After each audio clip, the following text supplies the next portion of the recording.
entre la sociedad, ¿verdad? Que necesitamos para que nuestro país y sociedad pues salga adelante.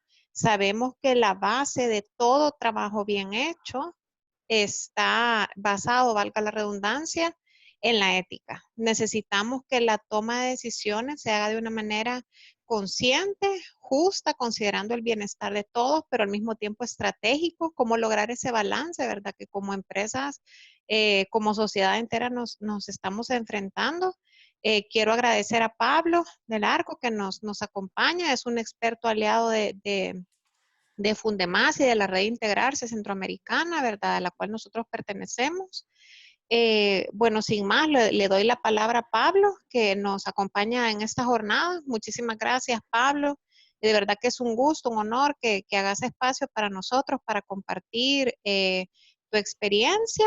Carla les va a comentar un poquito de quién es Pablo. Bueno, muchas gracias, Caro. Sí, antes de cederle la palabra a Pablo, comentarles un poco de su experiencia y de todo lo que hemos trabajado juntos hasta el momento. Pablo es asesor de sostenibilidad y gestión empresarial con 10 años de experiencia en Europa y Latinoamérica, con un especial foco en diseño de estrategia, gobierno corporativo y comunicación del desempeño.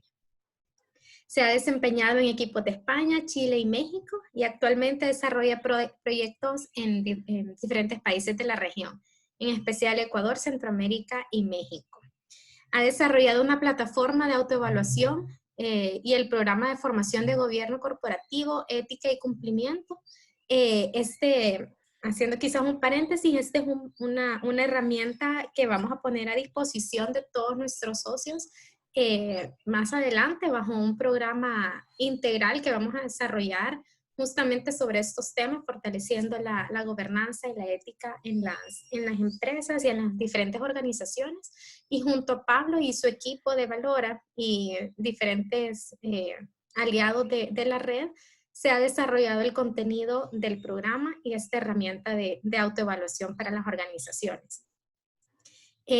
Pablo también es invitado profesor de las universidades como el Tecnológico de Monterrey en México, la Universidad de Especialidades Espíritu Santo en Ecuador y la Universidad Andrés Bello en Chile. Ejerce como columnista en diferentes medios como El Economista en México y Ecos en Ecuador, promoviendo aspectos de gobierno corporativo, gestión de la sostenibilidad y transparencia en el desempeño extrafinanciero. Cuenta con una maestría en sostenibilidad en la Universidad Politécnica de Madrid. Así que este es el perfil de Pablo que nos acompaña este día. Como dice Caro, muchísimas gracias por tu tiempo y te cedo la palabra para que podamos iniciar. Gracias. Bueno, muchas gracias a Fundemás. Muchas gracias especialmente a Carolina y a Carla, no solo por esta estupenda presentación que a uno le sonroja, sino por todo el apoyo, tanto para poder desarrollar el webinar, que esperamos sea de su interés y les ayude un poco a replantearse y a responderse a algunas de las preguntas que están surgiendo en relación a la toma de decisiones en este momento, pero también pensando en cómo plantear algunas decisiones que hay que tomar más en el medio plazo, no tanto de manera inmediata. Agradecer por tanto por eso y también por el apoyo para el desarrollo del programa que un poco les avanzaba Carla, este programa de fortalecimiento de la gobernanza y la ética dentro de las organizaciones, que tendrá un componente de autoevaluación por parte de las propias organizaciones a través de un cuestionario en línea. Creemos que es un buen mecanismo para una primera entrada, un primer abordaje dentro de las organizaciones, porque van a poder hacer una reflexión interna del estado en el que se encuentran y que irá acompañada también de un programa formativo para entender un poco no solo los conceptos que están detrás de la gobernanza y la ética, sino un poco cuál es la hoja de ruta de trabajo para poder fortalecer esos dos pilares, ¿no? Bueno, sin más, voy a comenzar. Cualquier duda que tengan durante la presentación, con mucho gusto las resolvemos al final, si las quieren formular a través del chat. Luego Carla me estará ayudando y las estaremos resolviendo al final. Adicionalmente, yo les voy a hacer un par de preguntas durante la sesión porque sí me gustaría saber un poco el escenario, el contexto que están ustedes viviendo dentro de sus organizaciones. Y bueno, sin más, comenzamos. Nosotros veníamos hablando de los temas de gobernanza y de ética, por supuesto, desde hace varios años, pero es verdad que hemos tenido o nos ha venido una sacudida, que es el COVID, que nos ha obligado a replantearnos algunas de las decisiones. Uno, para tomar decisiones de corto plazo que estaban previstas pero no de manera tan inmediata, y otra, para volver a reflexionar sobre la importancia que tiene la ética y la gobernanza para el sustento de las organizaciones. Aquellas que venían con los deberes hechos, con la tarea hecha, como en la escuela, están pudiendo resolver de mejor manera los aspectos de toma de decisiones y también los aspectos de reputación respecto de sus grupos de interés externos. Lo que nos ha pasado con el COVID es que, si bien habíamos sufrido pandemias, yo creo que ninguna de este grado, al menos de los que estamos vivos, ¿no?, en este momento, la gripe española es de bastante tiempo atrás, nos ha sacudido de manera inesperada, requiere de respuestas rápidas, muy importante, requiere de un liderazgo en la toma de decisiones. Es el momento donde en las organizaciones tiene que quedar absolutamente claro quién tiene la batuta en la toma de decisiones, y no hablo de una batuta única, sino quiénes en cada una de las áreas y en cada uno de los procesos tienen que tomar las decisiones clave, ¿no? Pero es muy importante que esas decisiones también se tomen de una manera coordinada y que haya una participación de la alta dirección, como vamos a ver más adelante, un involucramiento activo. Las organizaciones no trabajan aisladas, esto es algo que todos, dado que estáis dentro del ecosistema de Fundemás, conocéis bien, ¿no? La importancia de trabajar con la cadena de valor. Bueno, hay que atender las necesidades y las particularidades que la cadena de valor tiene en este momento. No podemos tomar decisiones sin pensar el impacto que tienen en nuestros proveedores o en nuestros clientes, por no hablar también, ¿no?, del grupo de interés interno más importante, que son los colaboradores. Es muy importante la transparencia y es algo que vamos a ver en la presentación de hoy.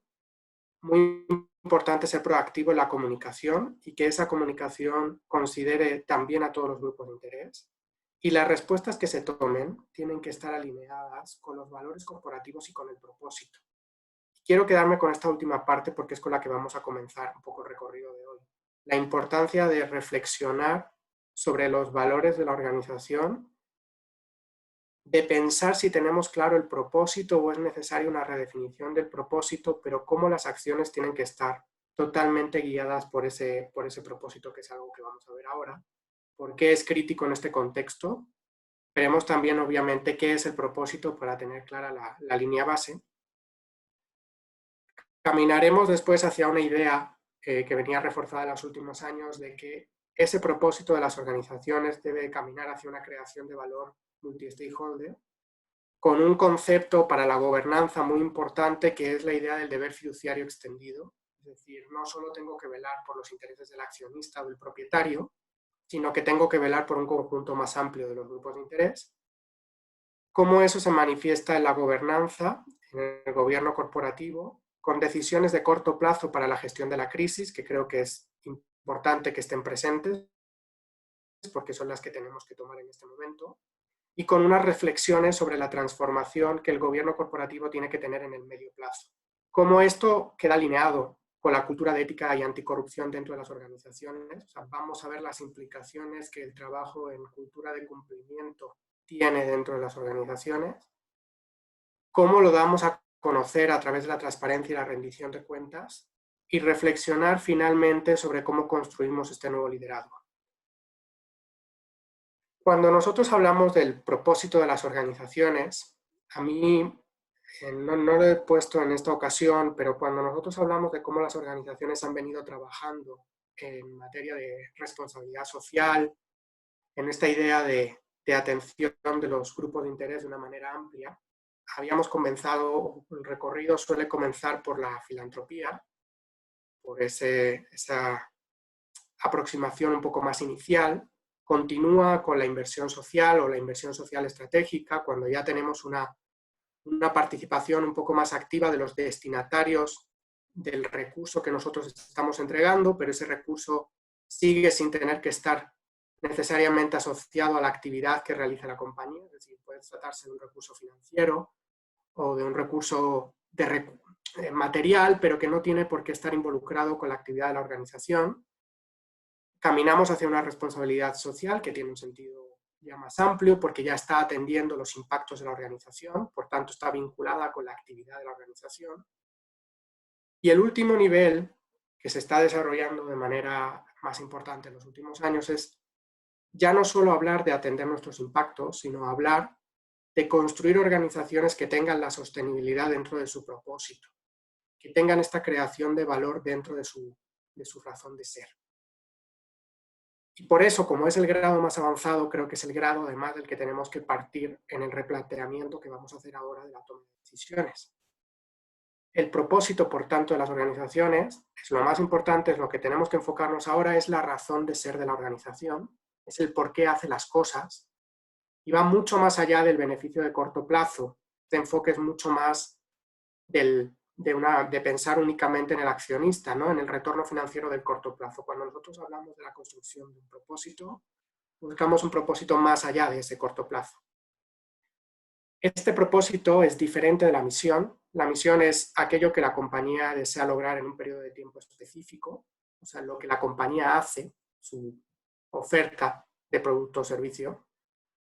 Y es distinto de la visión, porque la visión integra además cómo quiere ser la organización en el futuro y cómo quiere que sea su contexto, cómo quiere que encaje la organización con el contexto.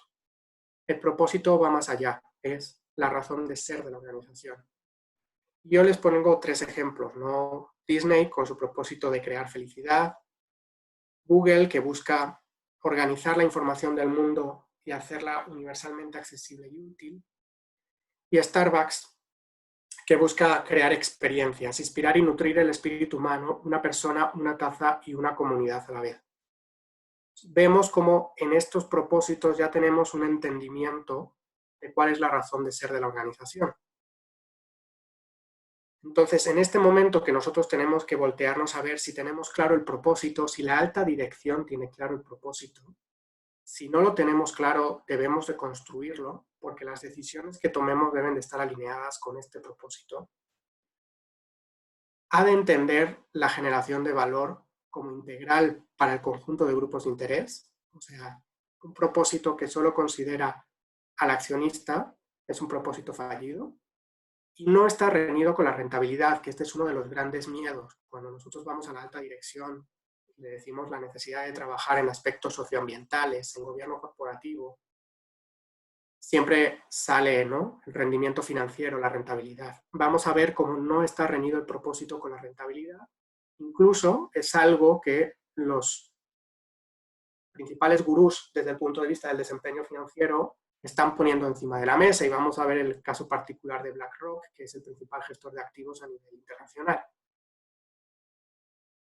Ahora, ¿cómo trabajamos el propósito ahora mismo en el contexto del COVID, pero también pensando en el post-COVID? ¿Sí? Que yo creo que es un poco el momento en el que nos encontramos todos, ¿no? Tomando decisiones para el hoy, pero pensando en las decisiones que vamos a tomar en el mañana. Como yo decía, en este contexto del COVID es muy importante tener claro el propósito, que lo tenga la alta dirección y que lo podamos transmitir al conjunto del grupo de interés, empezando por los colaboradores. Este propósito tiene que estar apegado a los valores de la organización. Es muy probable que si nosotros vamos a nuestra organización a preguntar el propósito, a lo mejor no esté tan claro, no se haya construido de una manera tan formal, pero los valores muy probablemente estén perfectamente identificados, ¿no? Tiene que estar apegado a esos valores, no pueden chocar. Tiene que entender esta creación de valor multi-stakeholder, tiene que sustentarse en criterios ambientales, sociales y de gobierno corporativo, y tiene que ponerse de manifiesto en las acciones de la organización. De nada me sirve reflexionar y fortalecer el propósito si luego hay una desconexión con las decisiones que estoy tomando. Y si además yo he transmitido el propósito, van a ser los propios grupos de interés externos, sobre todo los consumidores, los clientes, los que me van a poner de manifiesto que hay una desconexión entre lo que yo estoy transmitiendo como mi razón de ser y las medidas que estoy tomando. Algo que adelantaba Carolina y que vamos a ver un poquito más adelante es que lo que estamos empezando a tener bastante claro, que están arrojando los estudios que están desarrollando las principales agencias, es que los consumidores van a premiar a aquellas organizaciones, aquellas compañías que demuestren un liderazgo en la respuesta del hoy, del COVID hoy, ¿sí? Y que demuestren un liderazgo desde el punto de vista de que esa respuesta esté alineada con el propósito y con los valores, que no haya una incongruencia. Pensando en el post-COVID lo vamos a construir sobre el COVID. Esto parece una redundancia, pero lo que vaya a pasar a final de año, en el segundo semestre, pensando en este post-COVID, se va a construir sobre las bases que sentemos hoy. Vamos a enfrentarnos a un cambio de paradigma en la sociedad. Ese cambio de paradigma en la sociedad, por ejemplo, cambios en los patrones de consumo, cambios en los comportamientos, las preferencias, van a afectar a las empresas. Hay una interconexión entre la sociedad y la empresa y, por tanto, un cambio de paradigma en la sociedad arroja un cambio en el modo de funcionamiento de la empresa. Las empresas van a tener que estar atentas a los cambios del contexto, no solo a las necesidades, a los cambios en las necesidades de los clientes, sino también a los cambios en las demandas de sus colaboradores y del resto de la cadena de valor. Y van a tener que atender esas oportunidades para poder persistir, ¿no? Y la atención de esas oportunidades tiene que hacerse desde el propósito. Y ahora creo que estamos en un muy buen momento para diferenciar qué organizaciones sí están teniendo claro esta aproximación y cuáles no. Como con la diferencia entre oportunidad y oportunismo, que es algo que estamos viendo en el día a día de algunas organizaciones hoy. Las crisis, toda crisis genera una oportunidad. Esto es una máxima de gestión empresarial. Si hay un propósito corporativo bien construido, la crisis sí es una oportunidad para la organización. Si no hay un propósito construido, las acciones y las iniciativas que tome la organización se van a convertir no en oportunidad, sino en oportunismo, en un lavado de cara. Por tanto, aquí pone de manifiesto esto que comentaba yo de la necesidad de conectar las acciones con el propósito. Eso no significa que yo no pueda trabajar por aspectos que estén quizá fuera de mi propósito, del mío como compañía, pero que sí están dentro del propósito común de la sociedad. Y les voy a poner un ejemplo. En este momento estamos viendo muchas decisiones de atención a grupos de interés que pueden pensar o pensarse que están desconectadas de la actividad de la organización. Entrega de fondos para alimentación en empresas que no son del ramo alimenticio, cambios en el portafolio de productos. Por ejemplo, estamos viendo a los ingenios, ¿no?, trabajando mucho en la generación de alcohol para geles desinfectantes. Esto un poco más vinculado con la actividad de la organización. Comparten un propósito común. Ese propósito común es resolver la emergencia sanitaria y de alimentación que se pueda dar en el contexto del COVID. Muy bien, están respondiendo a un propósito común de la sociedad. Pero lo recomendable es que las medidas estén lo más vinculadas posibles al propósito propio de la compañía, ¿sí? Porque así cada una de las compañías va a hacer lo que mejor sabe hacer, lo que más vinculado está a su razón de ser. Y van a complementarse, van a ser como piezas de un puzzle. ¿Cómo podemos nosotros poner de manifiesto el propósito en acciones? Si yo tengo un propósito que tiene esta idea de creación de valor multi-stakeholder, ¿cómo yo lo traslado a acciones? Con los colaboradores, lo voy a poner con 3 grupos de interés críticos. Con los colaboradores, si nosotros en este momento velamos por la salud de nuestros colaboradores, de nuestra plantilla, y además por las condiciones del empleo, lo que nos va a arrojar es un mayor compromiso del colaborador en el post-COVID, de la mano de ese mayor compromiso, una mayor productividad. Y recordemos que nuestros colaboradores son clave en el engagement que hacemos con otros grupos de interés, son nuestros portavoces, son nuestra conexión. Entonces, si los tenemos de nuestra mano y los tenemos alineados con lo que estamos haciendo y agradecidos con nuestra toma de decisiones, vamos a tener la confianza de que tenemos a personas alineadas en la interlocución con el resto de grupos de interés. Entonces, vemos cómo acciones que yo estoy tomando ahora y que están alineadas con mi propósito van a traerme beneficios. Voy a poner algunas cifras que arrojaron dos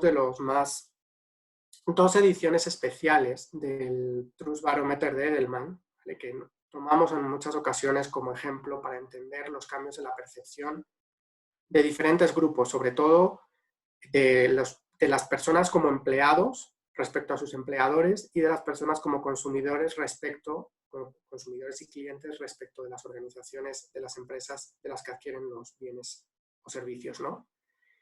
Entonces vemos cómo estos recientes ediciones del Trust Barometer nos han arrojado que el 78% de los encuestados creen que las empresas deben resguardar al empleado. Por tanto, tenemos una percepción de un deber de la empresa hacia el colaborador. Ahora me voy a ir a los proveedores. Tenemos que estudiar las condiciones contractuales, buscar de qué manera podemos apoyar a las pymes que tenemos en nuestra cadena de suministro y diseñar, atender nuevas soluciones de financiamiento para la operación de nuestra cadena de suministro.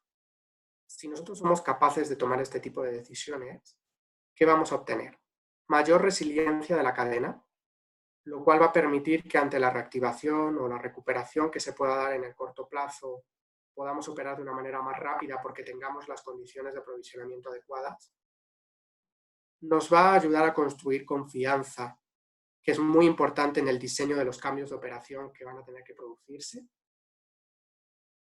Y nos va a ayudar a fortalecer el tejido social del entorno de operación cuando trabajamos con los proveedores locales, ¿no? Vamos a tener un entorno más tranquilo porque estamos contribuyendo a su desarrollo socioeconómico en un momento crítico. Volviendo a los estudios de Edelman, el 90% de la audiencia cree que las empresas deben resguardar el bienestar y la salud financiera de sus empleados. Esto es algo que a priori nos podría parecer más lógico, pero también de sus proveedores. Y me voy a ir a uno adicional, los clientes.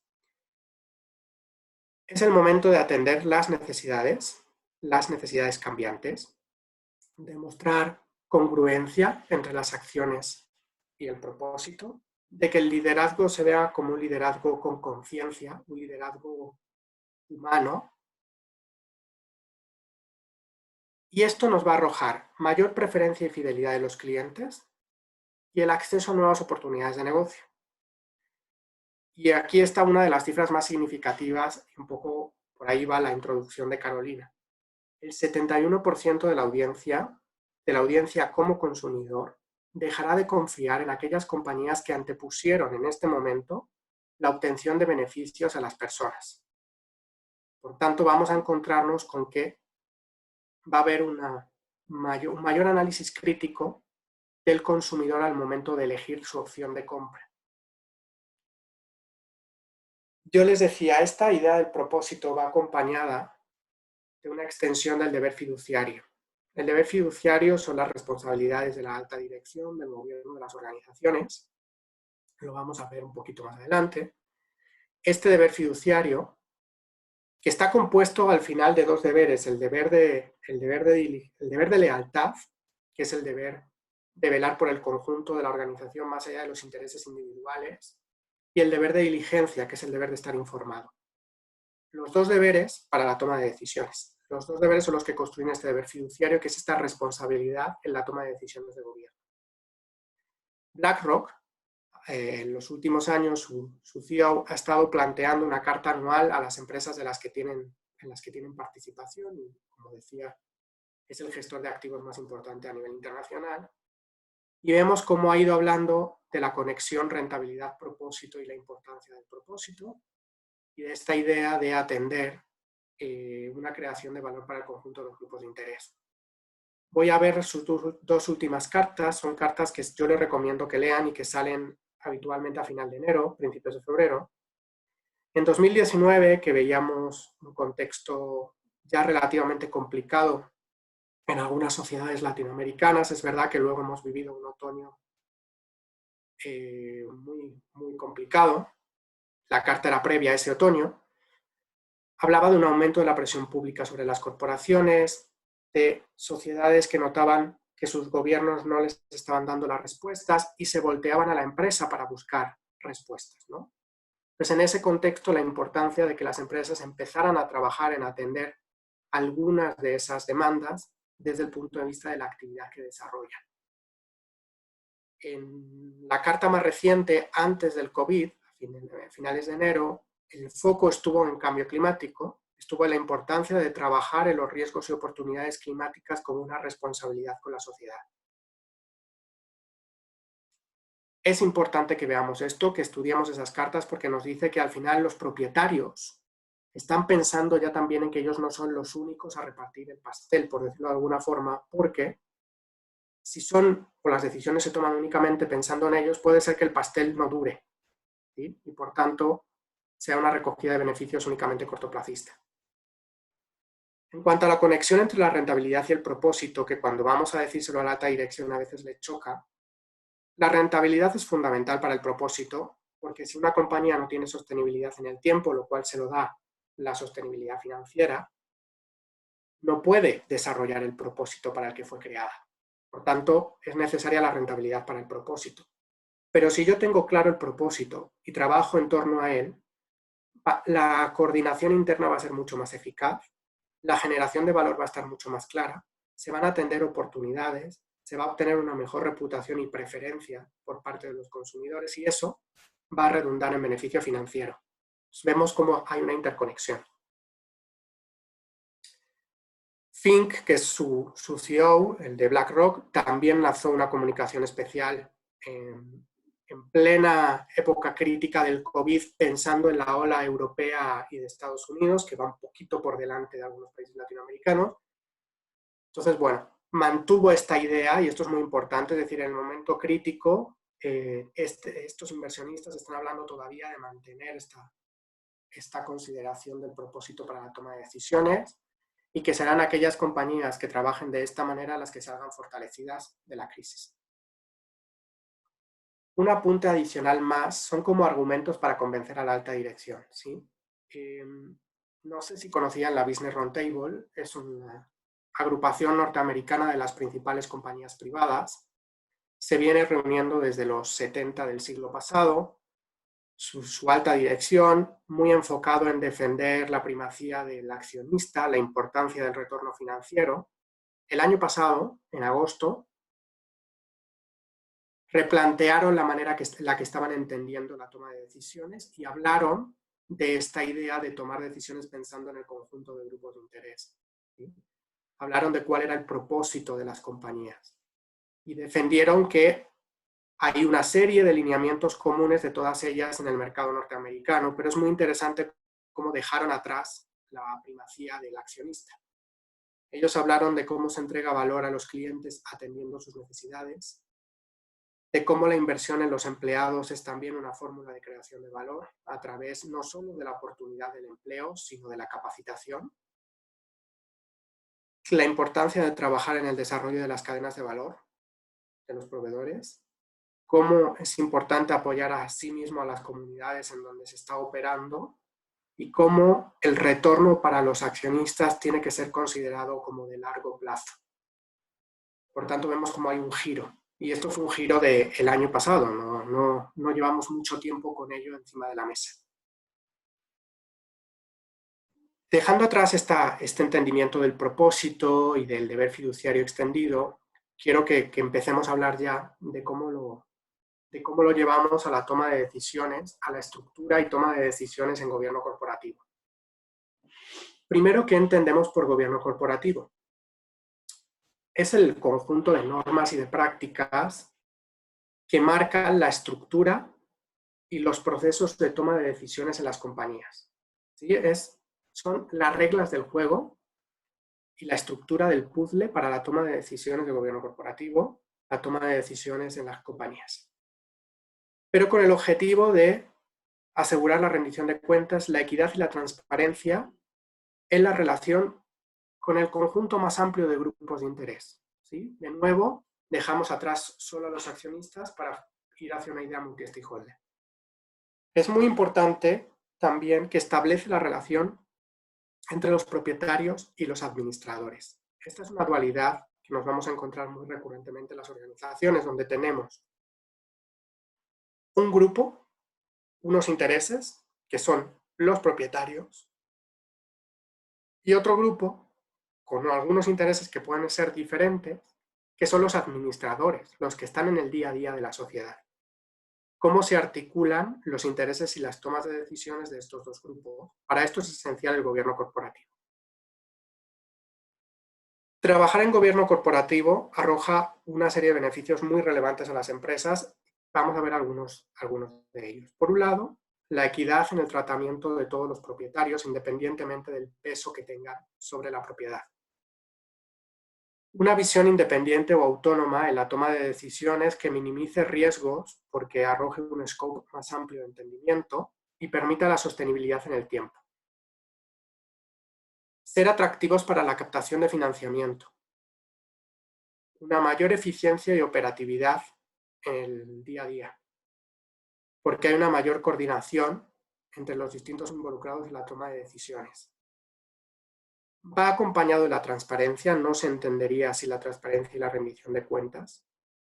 En el caso de las empresas familiares es particularmente importante porque previene los conflictos entre las familias. De hecho, lo que ocurre cuando nos encontramos con una empresa familiar es que vamos a tener una arquitectura de gobierno corporativo de la empresa y una arquitectura de gobierno corporativo de la familia o de las familias para que se puedan tomar decisiones que no generen conflicto, ¿vale? Y todo ello va a redundar en una reputación, o sea, en una mejora de la reputación y de la imagen de la empresa. Ahora, ¿qué decisiones tenemos que tomar hoy, en pleno COVID? Por un lado, nos tenemos que voltear a ver el perfil de quienes integran los órganos de gobierno, los órganos de toma de decisión, ¿sí? ¿De qué manera están ejerciendo el liderazgo? Si cuentan con el criterio profesional adecuado, si cumplen este deber de diligencia, que yo les decía, el deber fiduciario, estaba compuesto por un deber de diligencia y un deber de lealtad, ¿no? Pues este deber de diligencia, de estar informados, de contar con la información suficiente para la toma de decisiones. Hay dos aspectos muy importantes que influyen en este punto del criterio profesional y de la diligencia, que son la diversidad y la autonomía, la independencia que tengan los tomadores de decisión. La diversidad, porque cuanto más diversos sean nuestros órganos de gobierno, más amplia será la perspectiva que tengamos y, por tanto, una toma de decisiones más enriquecida. Y la autonomía y la independencia para mantener este entendimiento, que es el siguiente punto, del beneficio de la empresa en el largo plazo, involucrando a los grupos de interés. Entonces, lo primero que yo tengo que hacer es voltearme a ver si los perfiles de los tomadores de decisión están cumpliendo estos puntos. Tengo que pararme a ver si cuento con la solidez suficiente en los procesos de toma de decisiones, incluyendo los procesos de identificación y administración de riesgos. Si las responsabilidades en esos procesos están claras, de quienes participan del diseño, de la ejecución, de la supervisión y el monitoreo del desempeño. Es muy importante que estén claros tanto los procesos como las responsabilidades en esos procesos. Que haya una fluidez o que se esté dando la fluidez adecuada de la comunicación entre el máximo órgano de gobierno, que puede ser el Consejo de Administración o la Junta de Socios, en el caso de una sociedad limitada, con el CEO y con el equipo de gestión de crisis. El CEO y el equipo de gestión de crisis el equipo de gestión de crisis en concreto puede tener a representantes del órgano de gobierno dentro del equipo de gestión. Pero si eso no ocurre, que tampoco es una mala decisión, va a depender de qué tan capacitados estén estos integrantes del órgano de gobierno. Si no se da eso, tiene que haber una comunicación importante, crear un comité de crisis, por supuesto, con una representación de las principales áreas relacionadas, ojalá también con algún representante del consejo, ¿sí? O de la junta de socios, del órgano de gobierno. Es muy importante también voltearnos a ver si contamos con los planes de sucesión y de contingencia para los puestos clave. O sea, si no los tenemos, tenemos que desarrollarlos. Y si los tenemos, tenemos que revisarlos para ver si están preparados para el contexto que estamos viviendo. Además de crear este comité y de hacer esta revisión de los perfiles clave, es muy importante que veamos o revisemos las funciones del resto de comités para ver cómo encajan con las nuevas responsabilidades que le hemos dado al comité de crisis, ¿sí? Y cómo se va a dar la coordinación entre las responsabilidades que ellos ya tenían y las responsabilidades que ha tomado este comité de crisis. Por ejemplo, cómo se va a relacionar el comité de auditoría, que tiene un papel muy importante siempre en el monitoreo de los riesgos, con este nuevo comité. Cualquier decisión que tomemos tiene que estar documentada. Esto es fundamental. Puede ocurrir algo que lo extraordinario de la situación mueva o motive, y es que puede ocurrir que haya decisiones que se tomen en procesos extraordinarios que no sigan los procesos establecidos, que no sigan los lineamientos de gobierno corporativo marcados. Si se toman este tipo de decisiones extraordinarias, lo más importante es que después, con la mayor inmediatez posible, sean ratificadas a través de los procesos ordinarios, para que no queden en la excepcionalidad, ¿sí?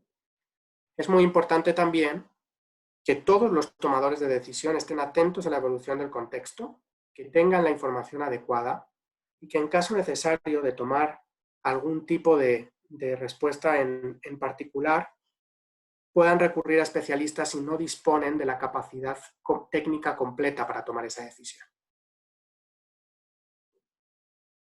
Ahora, una reflexión adicional. ¿Cómo encajo yo las responsabilidades del gobierno corporativo tradicional con las responsabilidades de gestión de riesgos? El máximo órgano de gobierno, el Consejo o la Junta de Socios, que yo había dicho puede participar de este comité de crisis, lo que ya tenía que haber venido haciendo antes del COVID es haber monitoreado, haber hecho una supervisión de cómo se estaban gestionando los riesgos. No tanto participar de la identificación, pero sí seguro, al menos, participar del monitoreo del control de riesgos pre-COVID, ¿sí? Debe de asegurarse también ese máximo órgano de gobierno que el equipo de administración está evaluando y administrando los riesgos de manera adecuada. Es decir, no solo monitorear el control de riesgos, sino además estar atentos a que se están siguiendo los procesos de identificación y de toma de decisiones adecuadas. El Consejo debe tomar los riesgos que ha identificado y que está gestionando la administración y convertirlos en oportunidades, porque son ellos los que toman las decisiones estratégicas de hacia dónde tiene que caminar la compañía. Y para esta conversión de los riesgos en oportunidades es donde yo decía que es muy importante que cuenten con las capacidades necesarias, con los conocimientos necesarios y que tengamos una diversidad de enfoques. Para el análisis de riesgos pre-COVID, y por tanto que se mantiene durante el COVID, tiene que existir claramente un proceso en el que haya habido una identificación con participación de las distintas áreas, que no solo haya habido una identificación de los riesgos, sino que además haya habido una evaluación del grado de exposición de la compañía a los riesgos, y que conforme a esos resultados obtenidos de riesgos identificados y priorizados por el grado de exposición, que en relación a esos resultados se hayan establecido planes de acción. Este proceso habitual de gestión de riesgos tiene que ser supervisado por el comité de auditoría, y en el comité de auditoría tenemos representación del Consejo. Aquí se cumple esta recomendación que yo hacía en las diapositivas anteriores, de que el Consejo de Administración, el directorio, la Junta de Socios, el máximo órgano de gobierno, participe del control de riesgos, ¿sí? Estas son las decisiones de corto plazo. Habíamos visto una diapositiva con decisiones, dos diapositivas con decisiones de corto plazo y cómo están conectadas con la gestión de riesgos que teníamos que venir haciendo de manera recurrente dentro de nuestras organizaciones. Pero este contexto del COVID también nos trae algunas reflexiones para transformar el gobierno corporativo hacia el medio plazo. Yo aquí les quiero lanzar una primera pregunta, por si la pueden ir respondiendo en el chat, que nos va a aportar mucha claridad para entender cuáles son las mayores dificultades que en sus organizaciones están encontrando ustedes para formalizar y fortalecer el gobierno corporativo. Porque si no somos capaces de desatascar, de resolver esos tabúes, limitaciones, esas dificultades, no vamos a poder construir el camino hacia la madurez del gobierno corporativo. Entonces, entender un poco cuáles son esas dificultades. Y me adelanto yo con tres aspectos en los que hay que ir trabajando en el medio y largo plazo. Uno, fortalecer la estructura y los procesos. Garantizar que las tomas de decisiones siempre se realizan de manera colegiada y profesional y que se evitan los conflictos de interés. Interiorizar la relación entre el desarrollo de gobierno corporativo, es decir, trabajar en gobierno corporativo hacia una madurez, va acompañado de trabajar en gestión de riesgos. Van de la mano. Lo estábamos viendo en las diapositivas anteriores. Y un tercer punto, la importancia de enfatizar aún más la cultura de cumplimiento y ética. Más allá del cumplimiento legal. Cuando nosotros hablamos de cultura de cumplimiento, cuando hablamos de cumplimiento, no solo hablamos de trabajar acorde a la legislación, sino que hablamos también de trabajar acorde a los lineamientos internos que nos establezcamos, la autorregulación, que la compañía se establezca a sí misma por los valores como resultado de planes de mitigación de riesgos, es decir, autorregulación que vaya más allá de la normativa para aquellas compañías que tienen un compromiso mayor, ¿no? Es muy importante trabajar estos 3 puntos para avanzar en el medio plazo. Y yo les decía que esto está muy vinculado al trabajo en ética y anticorrupción, ¿vale? Y vamos a ver por qué en este momento estos aspectos de ética y anticorrupción son aún más relevantes, si no eran ya, en los últimos años. Por un lado, porque tenemos mayor vulnerabilidad financiera de las compañías.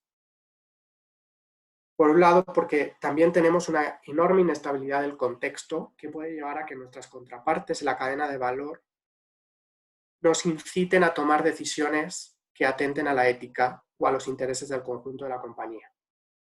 ¿Sí? La inestabilidad arroja comportamientos menos sólidos, menos íntegros. ¿Sí? Y además tenemos un mayor escrutinio de los grupos de interés hacia las decisiones que tomemos. Entonces, en este contexto, es aún más importante que haya un rigor en cómo se toman las decisiones, en que esas decisiones sean para el conjunto o para el bien de la organización y no para intereses individuales. Es evitar los conflictos de interés. Es importante sustentar la cultura de ética y de cumplimiento, que sea sólida. Si tenemos que recurrir a formación, que desarrollemos esa formación para trabajar en un entendimiento común de la ética que evite, bueno, evitar es complicado, pero que minimice el riesgo de sentirse tentados por parte de las contrapartes en la cadena de valor. Y va a ser muy importante en este momento la confianza que hayamos construido antes. Si nosotros salimos ahora a trabajar todo esto, los resultados no van a tener la misma dimensión que si ya veníamos construyendo confianza en los últimos años de la mano del trabajo en gobierno corporativo y ética, ¿no? Ahora, lo que sí ahora va a ser crítico, independientemente de que hayamos construido confianza en los últimos años o no, es el ejercicio del liderazgo, que era un poco lo que comentábamos al inicio, ¿no? Podemos haber construido la mayor de las confianzas en los últimos años. Si ahora el liderazgo no responde a esa confianza, la confianza se va a destruir. Hay dos aspectos de ética adicionales que quiero ver con ustedes, que es,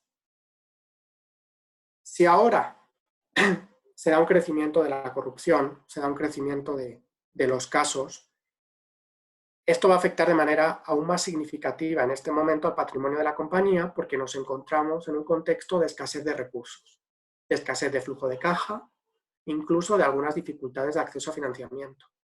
Entonces, aún más que nunca ahora hay que velar y proteger el patrimonio de la compañía. Esto desde el punto de vista de la incurrencia en casos de corrupción, pero adicionalmente, como yo decía, la incurrencia en conflictos de interés puede llevar a tomar decisiones que no respondan al bien del conjunto. Bueno, de sobra es conocido, lo vemos en los distintos países de Centroamérica, lo vemos en México también, la gravedad del problema de la corrupción en el sector empresarial.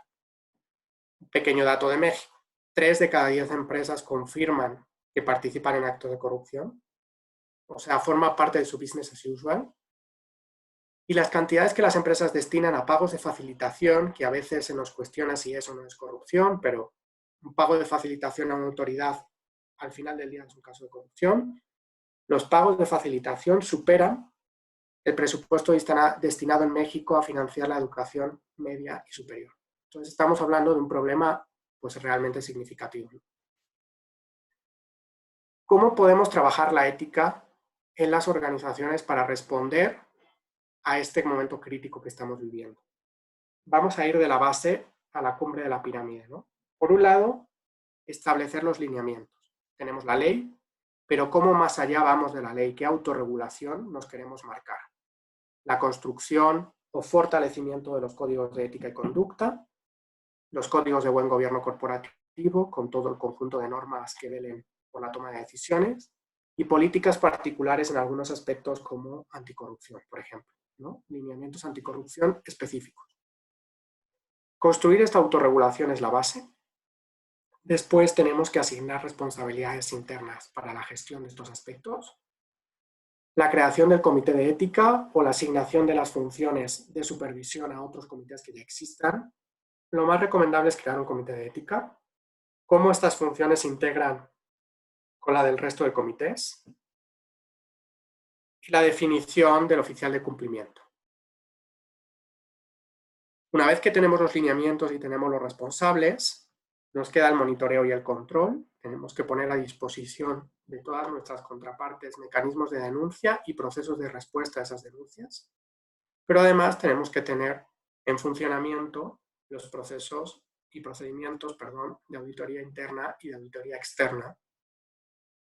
Si nos quedamos solo en los mecanismos de denuncia, vamos a ser reactivos. Las auditorías nos permiten ser proactivos, nos permiten identificar directamente nosotros, sin esperar la denuncia, incumplimientos que se puedan estar dando.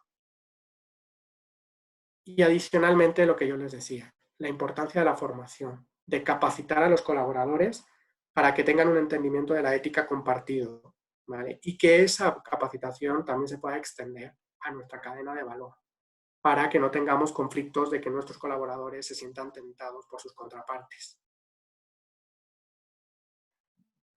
Si nosotros al final del día somos todo personas, ¿no? Entonces, que viene de distintos valores, de distintas familias.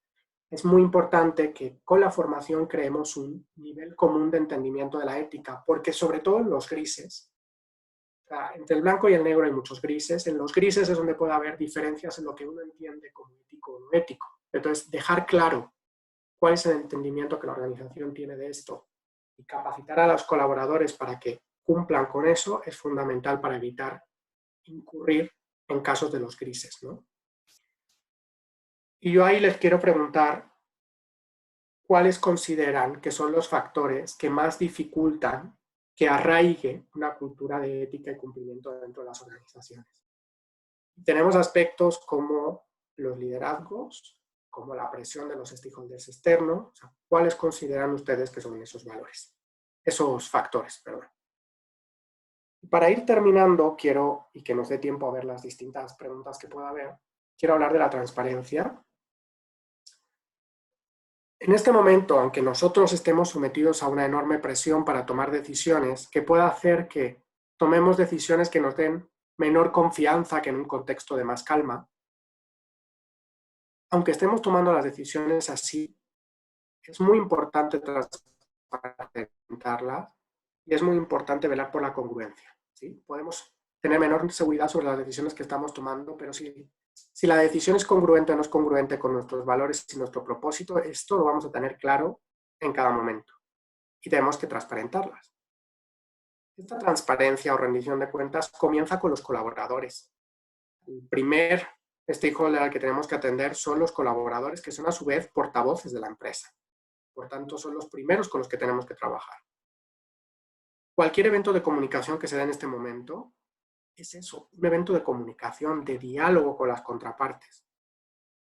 No se trata de comunicado, más comunicado, más comunicado, que al final es una pantalla y que no genera interacción. Tenemos que buscar la interacción, tenemos que entender cuáles son las expectativas que tienen respecto a la necesidad de información, qué están buscando conocer a través de canales que permitan esa interacción y no solo unidireccional, como pueda ser el formato del comunicado.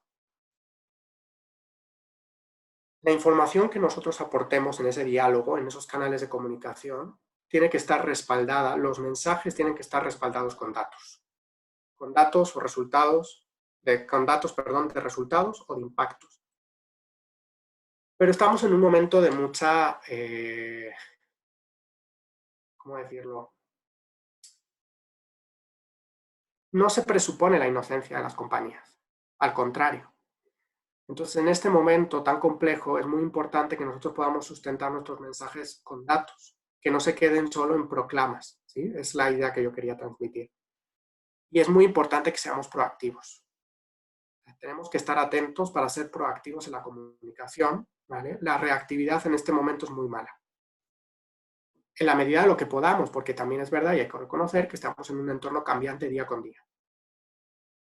Por tanto, para concluir, es importante transparentar el uso de los recursos, pero también es importante transparentar la toma de decisiones que llevó a la asignación de los recursos. No basta con que yo diga dónde coloqué los recursos, sino que también tengo que explicar por qué están ahí y cómo se tomó la decisión de que estén ahí, para que se entienda esta idea de una sólida gobernanza con una toma de decisiones colegiada que vela por el conjunto de los grupos de interés. Ya para concluir, entonces, vamos a repasar un poco cómo construimos este nuevo liderazgo. Este liderazgo tiene que considerar una creación de valor multi-stakeholder que sea la base del propósito, ¿vale? Por tanto, un entendimiento amplio de crear valor para el más amplio conjunto de mis grupos de interés. Tengo que garantizar que las decisiones al interior de la compañía se están tomando de manera sólida, en procesos sólidos, que participan todas las áreas que tienen algo que aportar, que participan los representantes de todos los grupos de interés que están involucrados. Tengo que anteponer el bienestar de la empresa y la toma de decisiones para el medio y largo plazo sobre el cortoplacismo, sobre la rentabilidad de corto plazo, sobre el bien individual. Tengo que liderar la cultura de cumplimiento y la ética. No solo tengo que garantizar que hay cultura de cumplimiento y ética, sino que la tengo que liderar desde el ejercicio del ejemplo, desde cómo yo estoy tomando las decisiones.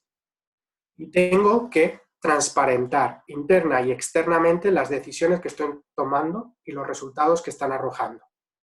Y tomarme esta transparencia y rendición de cuentas como una oportunidad de diálogo para fortalecer la confianza, no entenderlo de manera unidireccional. Estas son como las claves con los temas que hemos estado viendo en la presentación que nos van a ayudar a construir este nuevo liderazgo. Con esto termino. Mi idea era que pudiésemos tener espacio para consultas y dudas. No sé, Carla, si comenzamos, si quieres, ya con las dudas. Sí. Estamos ahí pendientes, las pueden escribir en el chat, sus comentarios o preguntas y estaremos leyéndolas para poder contestarlas.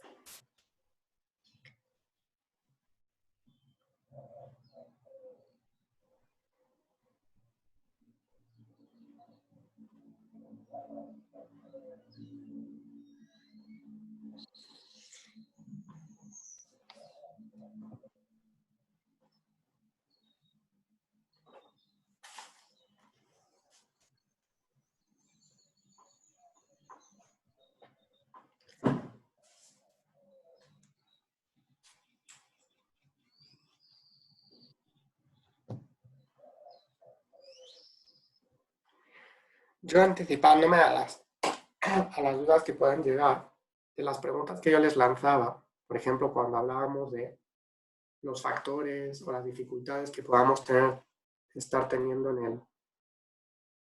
en la estructuración del gobierno corporativo, ¿vale? Una de las mayores dificultades que encontramos en las organizaciones es que no entienden el porqué, no entienden el beneficio, por un lado, y por otro lado, un mensaje bastante repetido que es: si a mí me ha ido bien hasta ahora, ¿por qué voy a tener que cambiar el modo en que tomo las decisiones? Y aquí dos respuestas importantes anticipándome, ¿vale? Uno, ¿por qué es importante trabajar esto? ¿Por qué lo tengo que hacer? ¿Qué rentabilidad me trae? Les arrojaba yo una serie de beneficios que entrega a las empresas trabajar, ¿no? En esto. Uno de los más importantes, el acceso a financiamiento internacional. Eso es fundamental. El financiamiento internacional va de la mano de sólidos procesos de gobierno corporativo, porque hay una desconfianza, particularmente en Latinoamérica, sobre cómo se toman las decisiones en la alta dirección. Eso por un lado.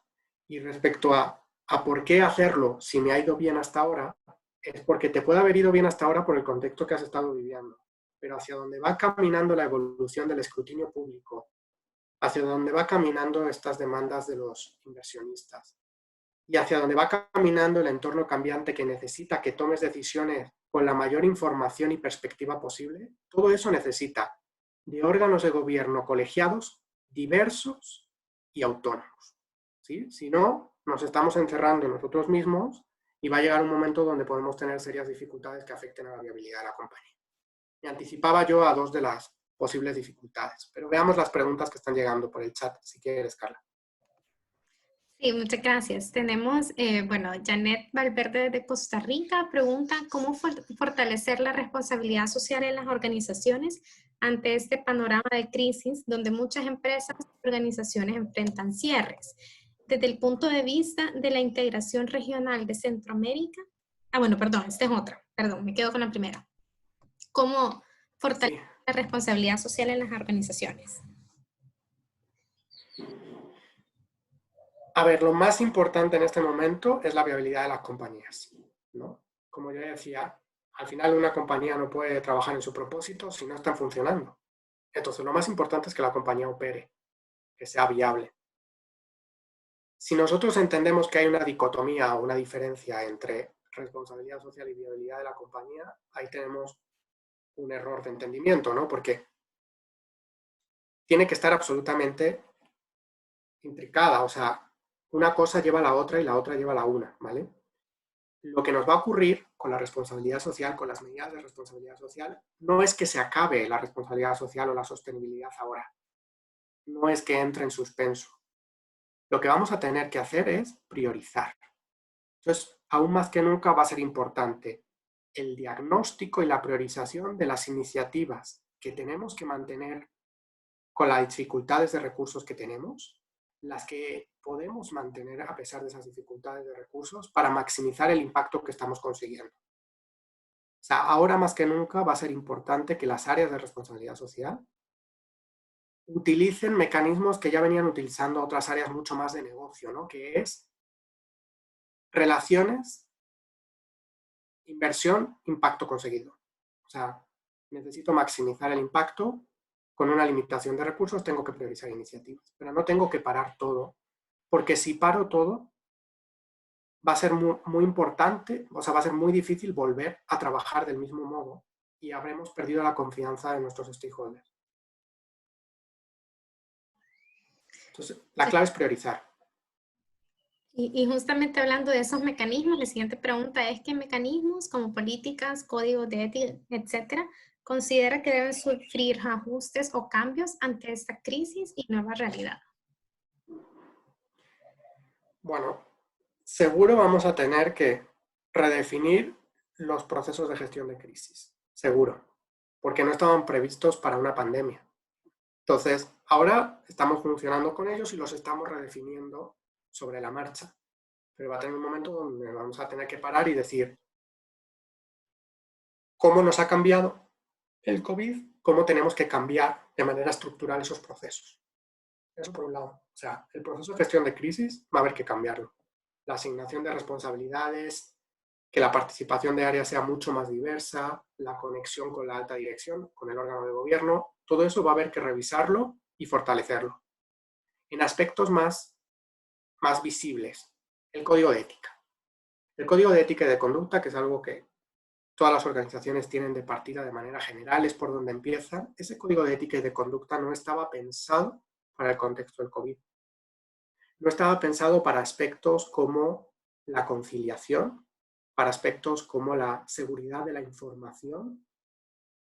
Ahora que nos hemos ido a un entorno online muy recurrente, la privacidad de la información del trabajador.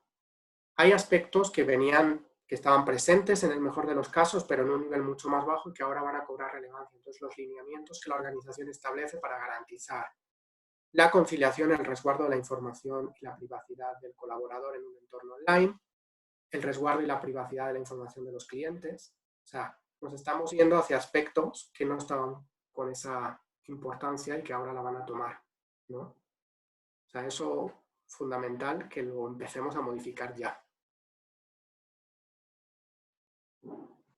Buenísimo, gracias. La siguiente pregunta es, desde el punto de vista de la integración regional de Centroamérica, ¿cuáles sugerencias planteas para fortalecer la gobernanza en un escenario donde prevalece la desconfianza en la toma de decisiones? Yo coincido totalmente con el diagnóstico de que hay una desconfianza hacia la toma de decisiones en Latinoamérica. O sea, si bien yo soy español y creo que se nota un poco por el acento y no nací en esta región, es en esta región donde llevo trabajando 10 años, ¿no? Y existe una enorme desconfianza, en muchas ocasiones injusta. Es esto de que pagan justos por pecadores, ¿no? ¿Cómo resolvemos esa desconfianza? La mejor manera de resolverla es con la congruencia, tomando decisiones congruentes y que los tomadores de decisión manifiesten un liderazgo ético y un liderazgo íntegro. Entonces, si yo soy una organización que construye unos enormes y sólidos procesos de gobierno corporativo, que tiene una inversión muy importante en programas de formación en ética, que tiene la mejor línea de denuncia que existe dentro de la región.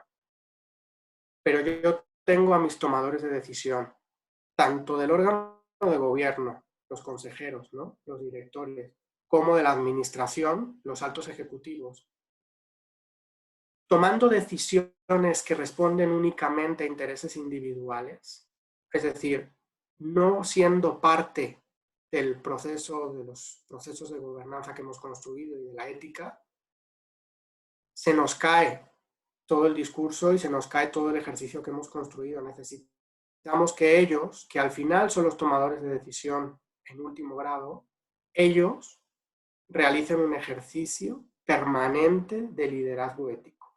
Lo más importante es trabajar sobre los líderes. En mi opinión, para eliminar la desconfianza es trabajar sobre los líderes. Y que los líderes den ejemplo para romper esa desconfianza.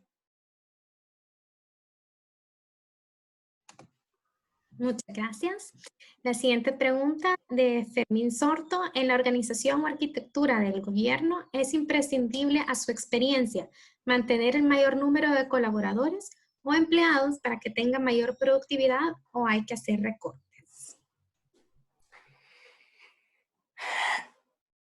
Yo no me puedo pronunciar de manera genérica sobre mantener o no mantener el empleo de manera genérica, ¿sí? O sea, hay que ir viendo caso a caso.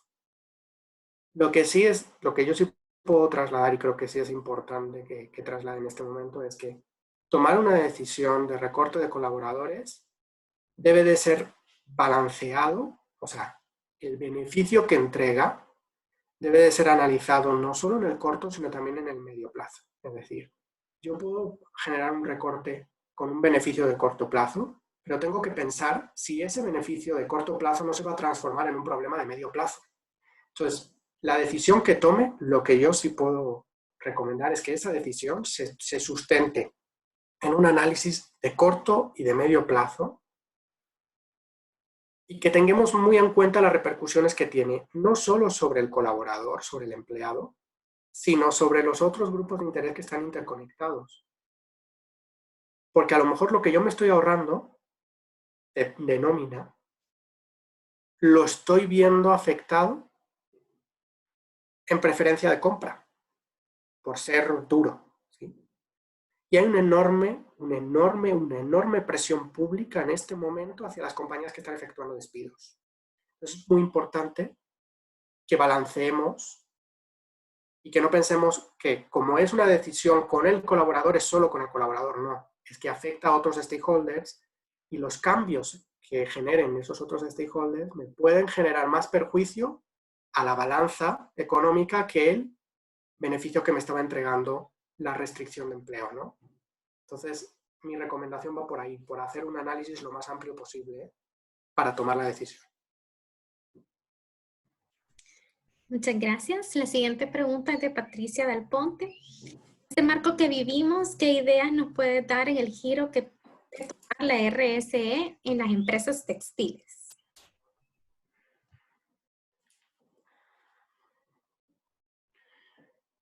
A ver, ¿qué le va a pasar a las empresas textiles en particular? Uno, un replanteamiento que van a vivir otras industrias, que es un replanteamiento de la globalización. ¿Sí?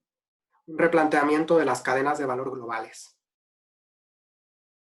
Hacia una preferencia por lo local, no solo desde el punto de vista legislativo, como estamos viendo en algunos gobiernos, basta ver Estados Unidos, sino además en los consumidores. ¿Sí?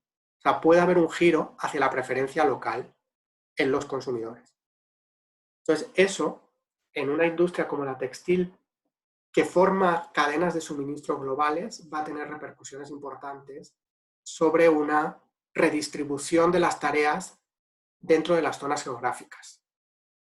¿Sí? Eso por un lado. Y por otro lado, creo que va a haber también cierto replanteamiento hacia el consumo. ¿Sí? Entonces, un movimiento que veníamos viendo, que era el cuestionamiento del fast fashion, ¿no? de la compra y desperdicio del textil de una manera muy frecuente y rápida, hacia un movimiento mucho más de considerar el textil como un bien de uso de medio plazo, o sea, de uso de tiempo. Ese replanteamiento yo creo que va a seguir y va a seguir con fuerza, porque el otro movimiento global que puede afectar al textil en el post-COVID es, además de este tema del proteccionismo, la preferencia local, es una idea de cambio en los patrones de consumo hacia una mayor responsabilidad del consumo. Entonces la industria va a tener que adaptarse hacia productos de mayor durabilidad, es decir, mayor calidad y durabilidad del producto, aunque sea más caro, a lo mejor, que producto más barato de consumo inmediato, y hacia una producción mucho más apegada o pegada al lugar de consumo. Entonces la responsabilidad social, como va a cambiar el marco del negocio, la responsabilidad social que atiende los impactos positivos y negativos, va a tener que trabajar sobre estos nuevos impactos positivos y negativos que trae este cambio de modelo.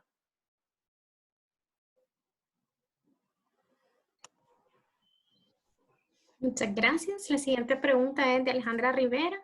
¿Existe algún modelo sobre cómo integrar a un gobierno corporativo actual la gestión de riesgos?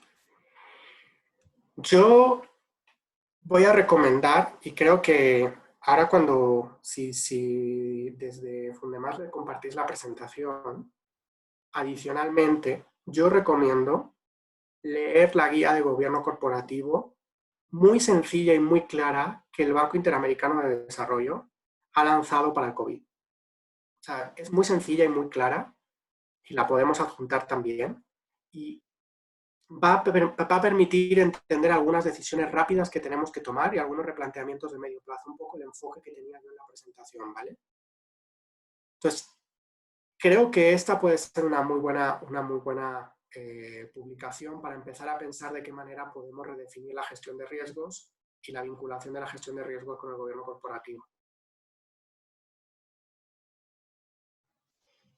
Súper, muchas gracias. La adjuntamos al material.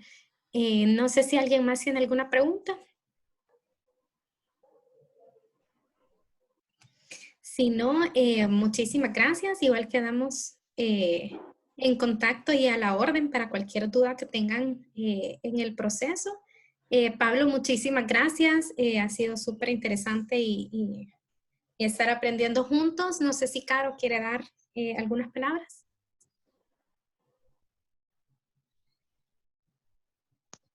Bueno, muchísimas gracias a todos. He estado a lo largo de esta charla recibiendo comentarios, que hay varias personas que no pudieron conectarse porque por ser primer día de esta nueva cuarentena con nuevas especificaciones, pues están reunidos en comités.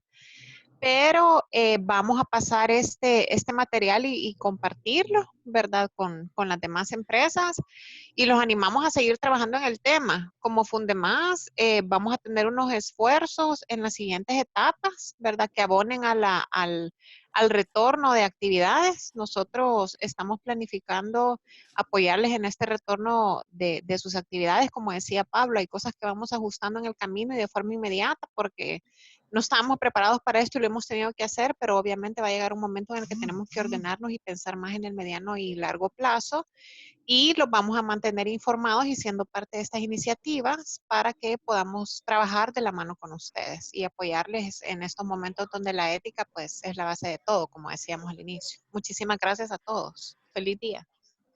Muchísimas gracias a todos también de mi parte. Gracias especialmente a Carolina y a Carla y a todo el equipo de Fundemás. Y bueno, cualquier cosa adicional, con muchísimo gusto a su disposición. Y sigamos trabajando en esto. Viene la plataforma, viene el programa de gestión ética. Así que esto es solo una pequeña píldora de todo lo que podemos hacer, juntos. Muchas gracias. Muchísimas gracias y estamos a la orden cualquier cosa. A lo largo de este día, si no mañana, les enviamos todo el material, tanto la presentación como la grabación de esta sesión, y estamos a la orden cualquier cosa. Muchísimas gracias a todos y feliz día. Gracias.